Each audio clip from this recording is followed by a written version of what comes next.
Okay, and the final group of elements in the periodic table would be the metalloids, meaning that they're kind of like metals, or they're sometimes called semi-metals. They have, they are along the stair step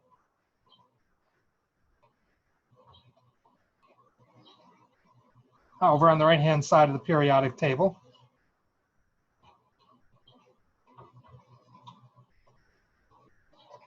And there are only 7 elements that are metalloids. Their properties, they have some properties of metals and some properties of nonmetals and some properties that are in between metals and nonmetals.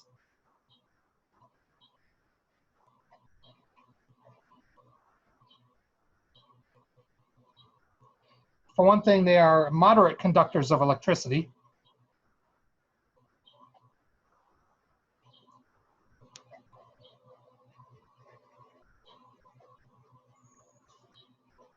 And their conduction of electricity is often related to temperature.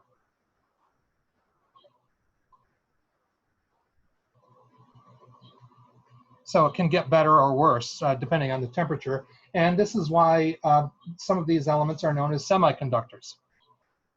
One of the elements being silicon. Okay, they're all solids at room temperature.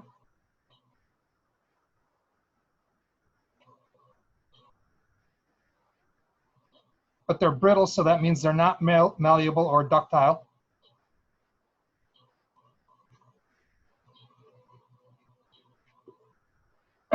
If you've ever had the misfortune or ever have the misfortune to have to work with things like silicon wafers, or even worse, to have to try to cut one without having it shatter on you, good luck with that. That's not easy. They can gain or lose electrons.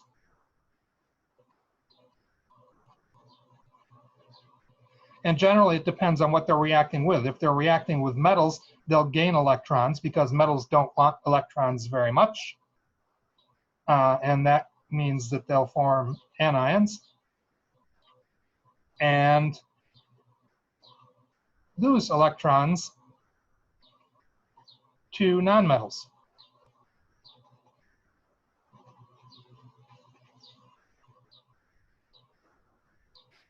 And that would result in a cation, of course.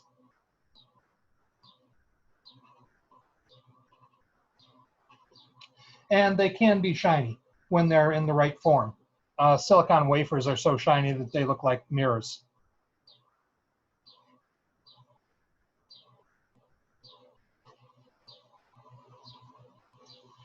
And silicon and arsenic are probably the 2 best known metalloids. You can also look at the groups within the periodic table.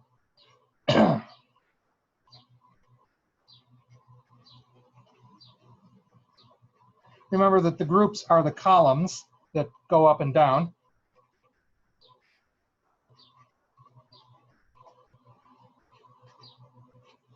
The main groups, that is the groups whose numbers end with an A, are the taller groups on the left and the right. And the properties of the elements in each group are very similar.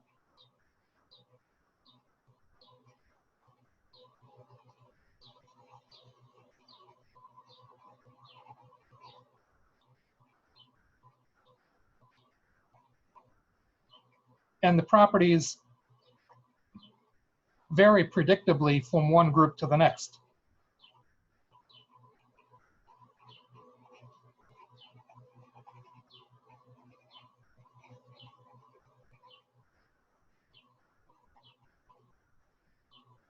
So you'll get the same kind of properties in a given group. All of the elements that go down that group will have very similar properties. But then when you move over to the next group next door, the properties will change in a certain way. And that will tend to happen for any pair of elements in those 2 groups. They'll tend to change in the same way. Okay, you've also got the transition elements.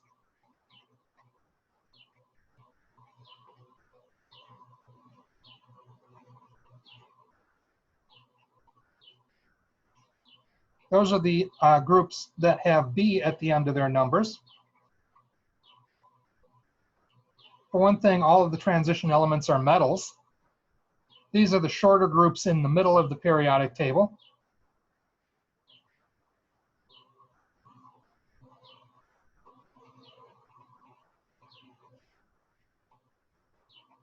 And it turns out that the properties tend to be pretty similar across the groups within the transition elements. They don't vary predictably from one group to the next like they do in the A groups. Within the A groups, we can take a look at some of the individual groups.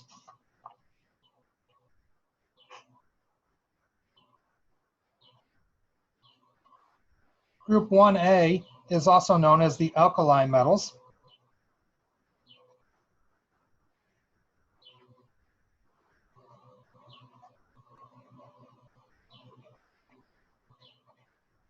And first of all, where do they get these names? The word alkali is another word for base. That is, as opposed to an acid, a base is the opposite of an acid. These are called alkali metals because if you put them in water, they will dissolve and they will form a basic solution.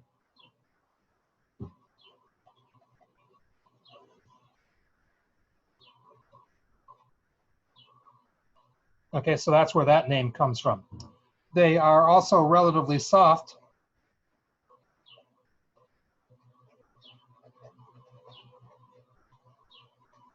And they have low melting points. And they are very reactive. In fact, they will react violently with water. You may have seen a demonstration, or at least a video of a demonstration, of somebody throwing a piece of sodium into water, and you see how it zips around on the surface for a little while and then often explodes.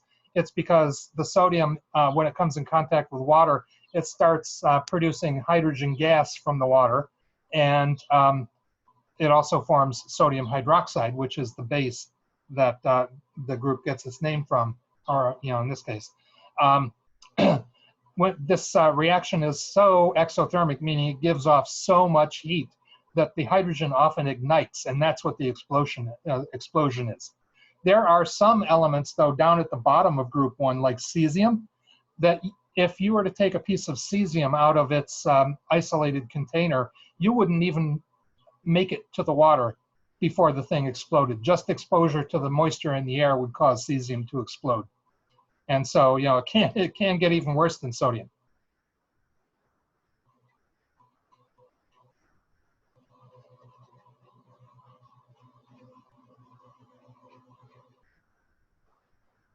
And elements in this group will easily give up one electron to form a cation with a charge of +1.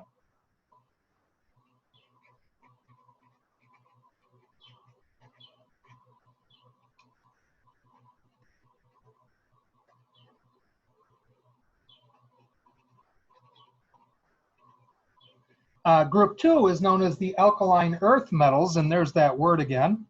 Alkaline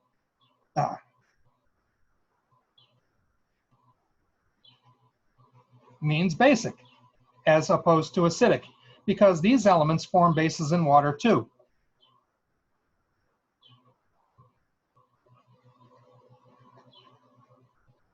But the change in properties, in this case, takes the form of the bases that are formed in water by group 2 metals are a little bit weaker than the bases formed by group 1 metals.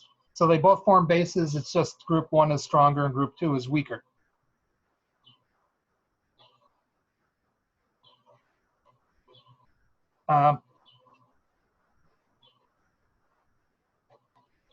These metals are also relatively soft and reactive, but not as much as group 1.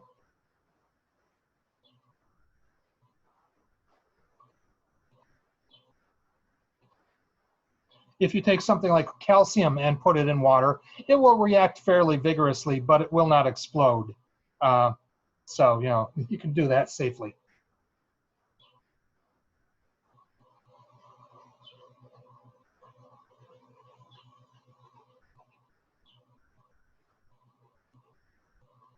And they will easily, in this case, give up 2 electrons instead of just 1, and that will form a cation with a +2 charge.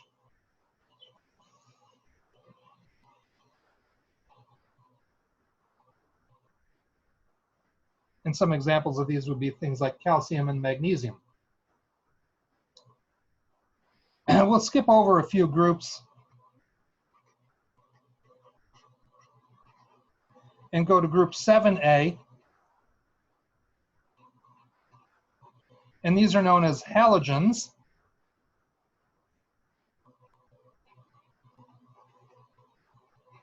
And halogen is just from the Greek word meaning salt forming.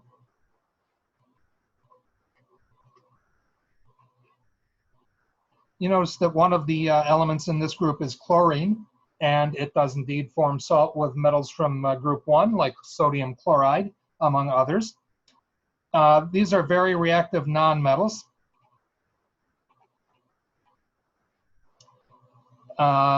Let's see, they vigorously gain 1 electron.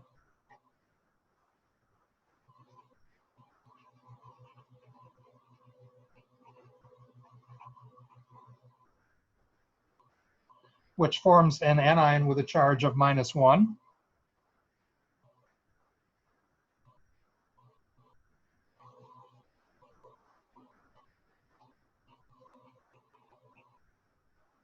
And they include chlorine and iodine, among other things.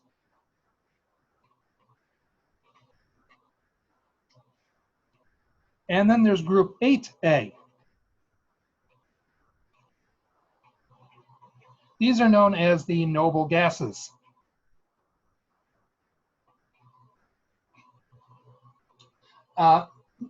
They're noble in the sense that they don't like to mix with the commoners among the other elements unless they really have to. They used to be called inert gases, but it's actually been found that under certain extreme circumstances, you can actually get some of them to react and form compounds. But for the most part, these elements are actually found in their pure state as elements in nature. And that's because they possess great stability.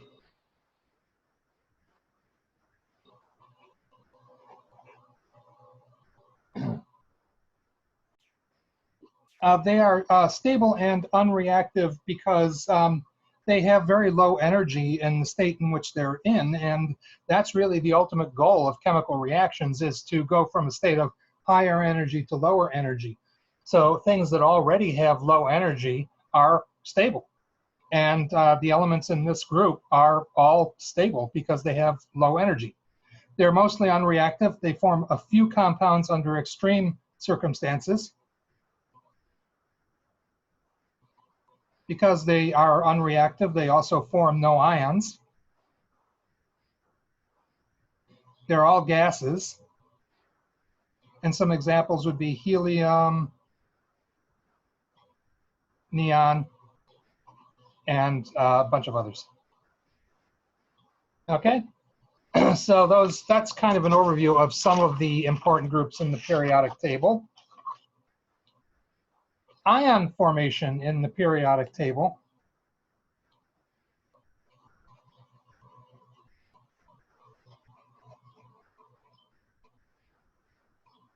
And actually, the summary that we just had of group 8A, the noble gases, is kind of important in the formation of ions.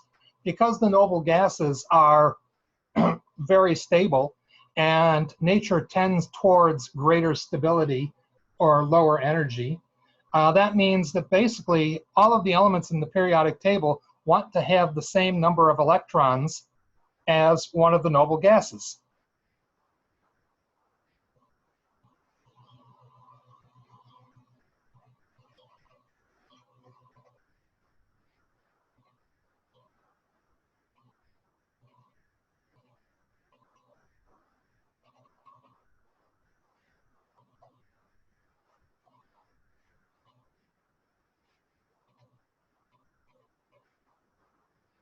Because that results in them having greater stability.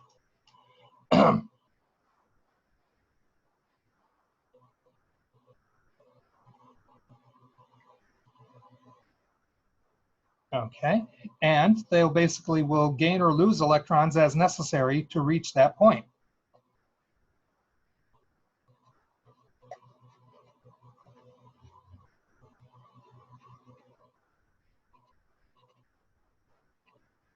That is the same number of electrons as a noble gas.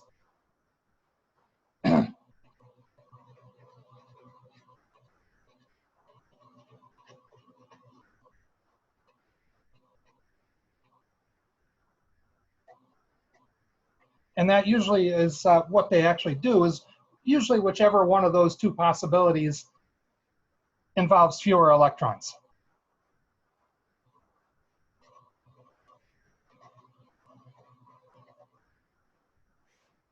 So the A group metals, and remember this is the A group metals, will lose electrons to form cations,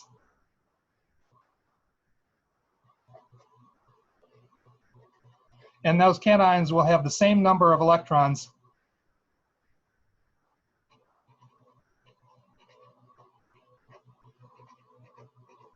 as the last previous noble gas. As you know, as you're counting along the table by atomic number. Basically, metals will lose electrons and go back to having the same number of electrons as the last previous noble gas. So you're basically backing up in the periodic table. And basically, they lose one electron for each space backwards you have to go to get to that noble gas.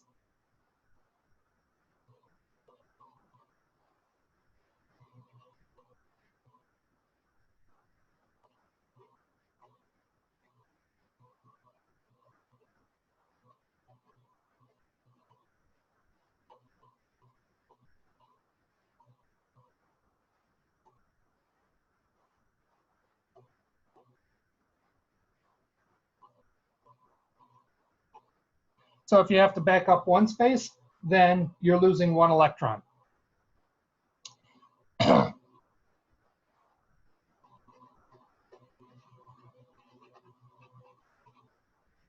And because basically you're going to be backing up the number of spaces as the group number, what that means is that the charge on the ion in an A group metal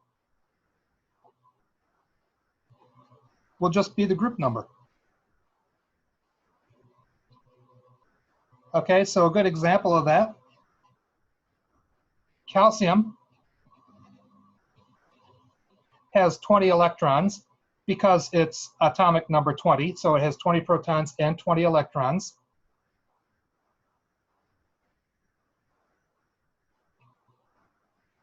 If it loses 2 electrons, it now has 18 electrons.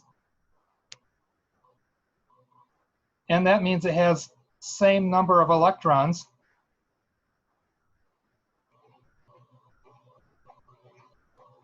as argon, the noble gas, and it's stable.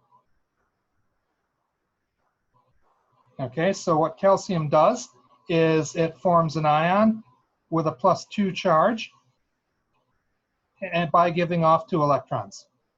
Notice that calcium is in group 2A, and so it ends up with a charge of 2 as an ion.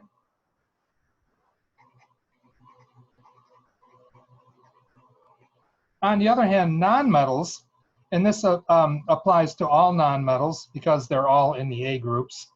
There are no B group nonmetals.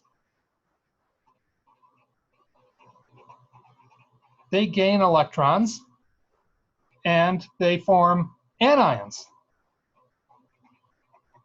with the same number of electrons as the nearest noble gas.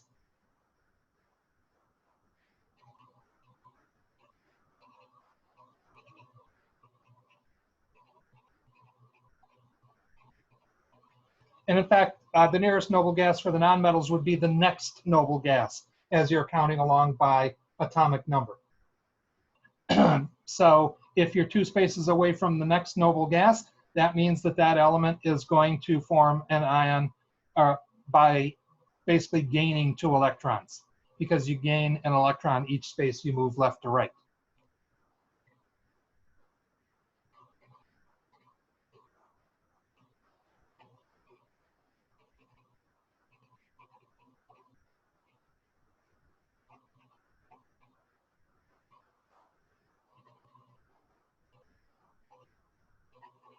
And so 1 electron is gained for each space forward you have to move to get to the next noble gas.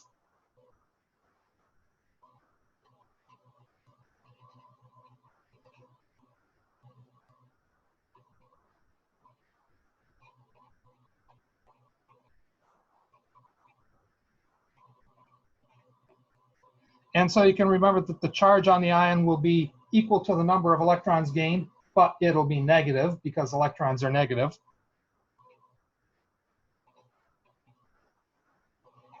Or you could just take it as the group number minus 8, and that will give you the charge.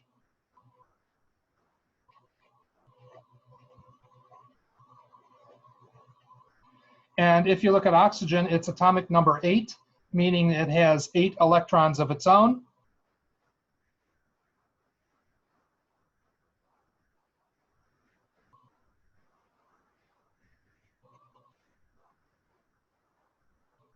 And if it gains 2 electrons, then that means it will have 10 electrons, which is the same as neon, which is a noble gas, and which will make it stable, which will make the oxygen stable, just like neon is.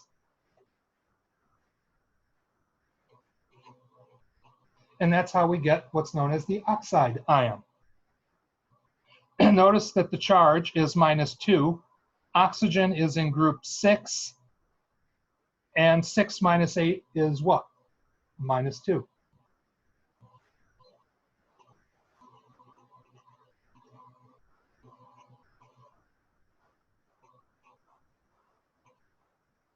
And so there you go. You can predict the charge on the ion. The B group metals are much less predictable.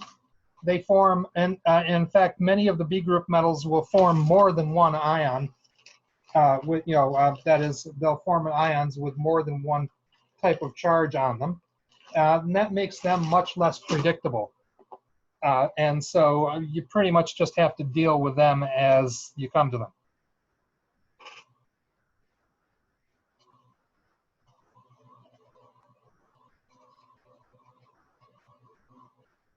And 2.8 now is about atomic mass.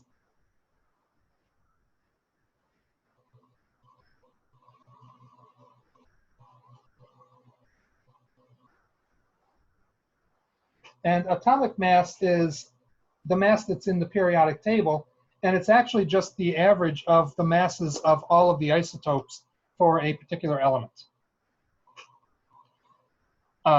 As we know, there are various elements form isotopes. Dalton wasn't quite right about saying that all of the atoms of a given element would have the same mass.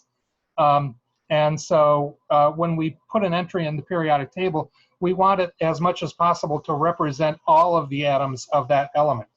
And so what we do is we take a weighted average of all of the isotopes, and that is the mass that goes in the periodic table.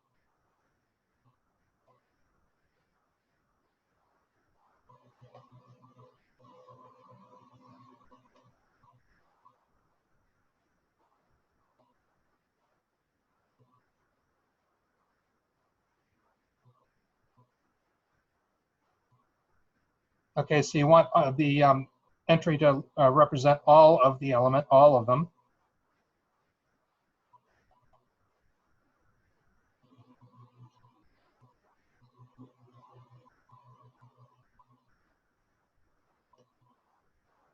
And so what the atomic mass is a weighted average of the masses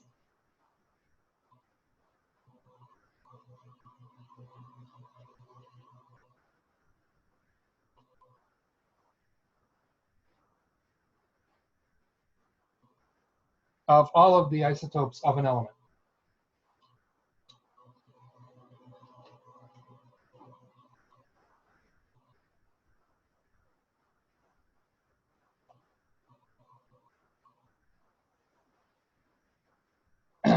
And what they're being weighted for is their abundance. You know, we saw the case where with carbon, where 99% of the carbon atoms on Earth are carbon-12. Well, that just means that basically carbon-12 gets weighted to the tune of 99% when we're figuring out the average mass for carbon atoms.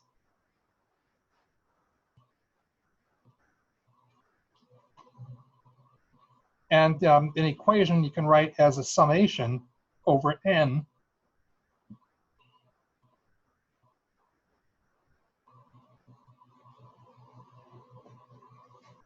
for the abundance of isotope n versus the mass of isotope, or mass number, we'll say, of isotope n.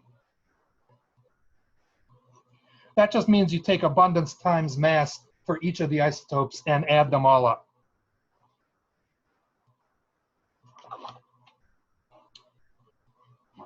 So for example, for carbon,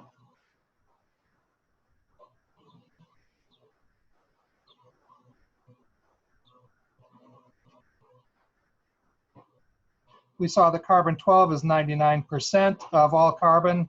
Carbon-13 is 0.9%, which as a decimal is 0.009.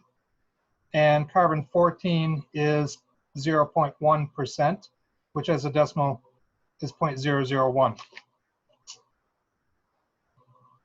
Okay, to figure out the, oh yeah, and I'll write the masses in just to be nice. But the masses are given, of course, in the symbols for the isotopes anyway.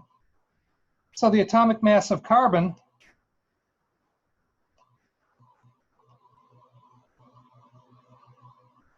it would be equal to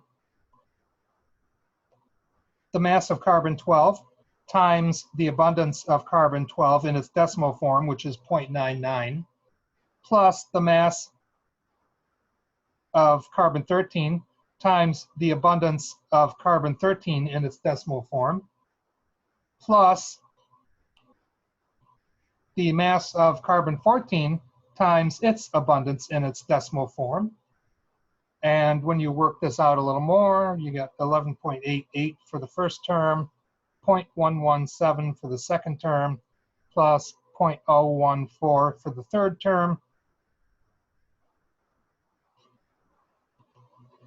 And sure enough, that comes out to 12.01 atomic mass units, which happens to be the mass in the periodic table.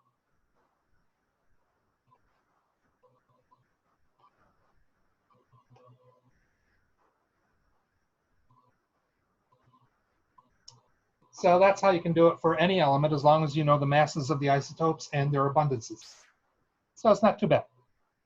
There is a section now on mass spectrometry, and even though I spent a big chunk of my life in graduate school working on mass spectrometry, I don't think it's really that important for you guys at the introductory level to know the details of it. So I'm going to skip over that, and we'll go on to section 2.9. Okay, but this is the end of this segment, so we'll have to start in the next lecture.